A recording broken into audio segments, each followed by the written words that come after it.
Hey everybody, Shoebox Legends here. Thanks for joining me today for a quick installment where we're going to talk briefly and show a couple more examples of how I'm apparently becoming a budget Eddie Mathews collector.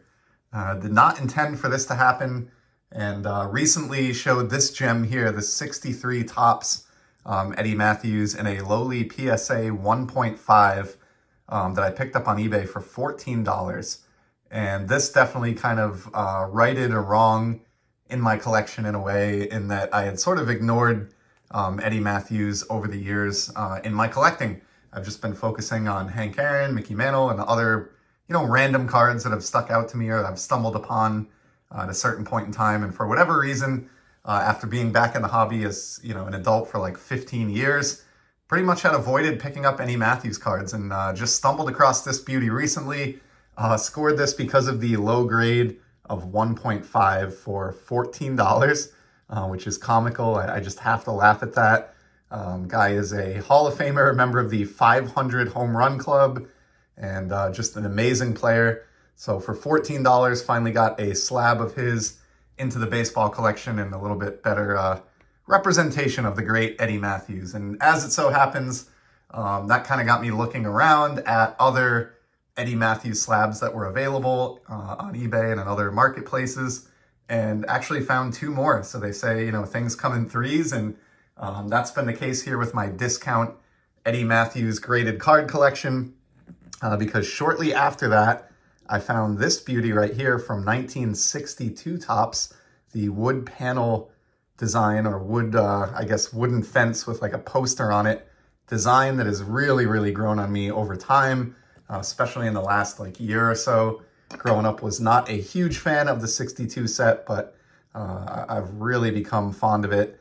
And this one, similar to the 1.5 that I picked up shortly before it, was dirt cheap because of the low grade of 2.5.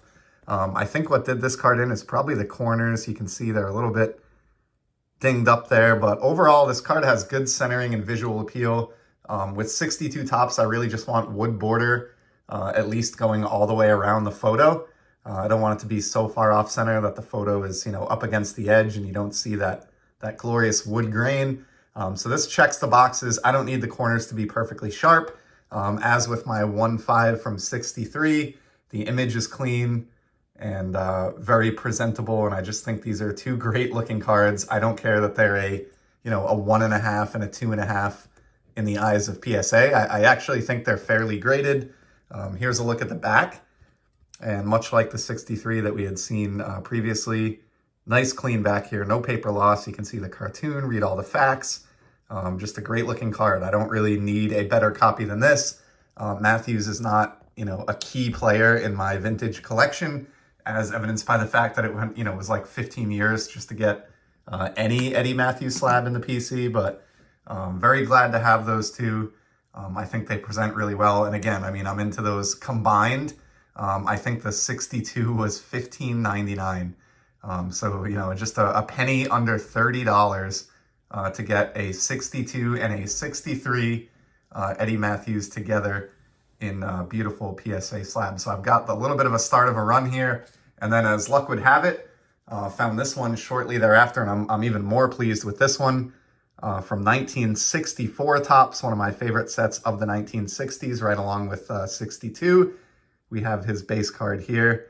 Great image. This one is a PSA 4, so really high grade compared to these other two. In fact, if you added the grades up of the first two cards, they would equal 4. So really took a giant step up with this 64 and this, low to mid-grade issue. Again, the centering is perfect. The visual, overall eye appeal is so great. I could put this right next to my Hank Aaron that I have from this 64 release, which is in a PSA 7 and to the naked eye at arm's length away. I don't think the average collector would even notice a difference. The corners are pretty strong here. I've got a little bit of background glare, but nice corners, nice centering. The image is clean. There's no surface issues. I really don't know why this got a 4. But I don't care that much either.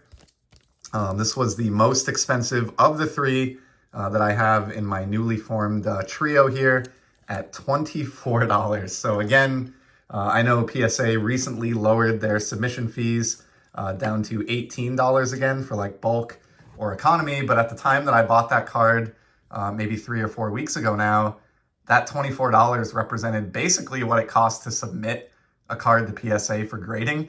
I think fees were around $22 at that point. So went ahead and picked that one up as well. And I have a nice 3-year run here of Eddie Mathews cards. I don't know that I'll ever try to be a completist with Mathews. He has some cards that really just aren't that attractive. His 67 Topps issue comes to mind.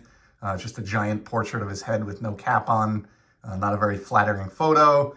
And those kind of tend to fall to the bottom of my list, or I stall on those types of cards. As much as I love vintage, if I'm going to pick up a card, I do want it to at least look nice. So I'm not sure if I'll pick up too many more in the 60s here, but I could see myself grabbing some more from the 1950s, especially since he seems to be priced, just so amazingly well for someone of his caliber and talent level in the major leagues. So pretty cool there.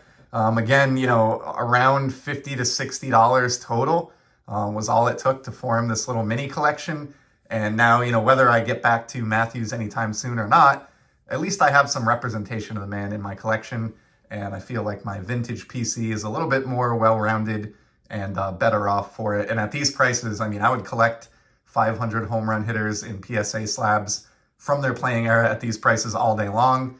I think these are, tough examples to find this cheaply, but they're certainly not the only ones, as evidenced by the fact that I was able to unearth, 3 of these in very short order. So that's my cheap poor man's start to an Eddie Mathews playing era run, I guess. 3 for now, but I really love all 3. Great looking cards, and I think all 3 are just examples of how I try to go about collecting, which is, I love graded cards.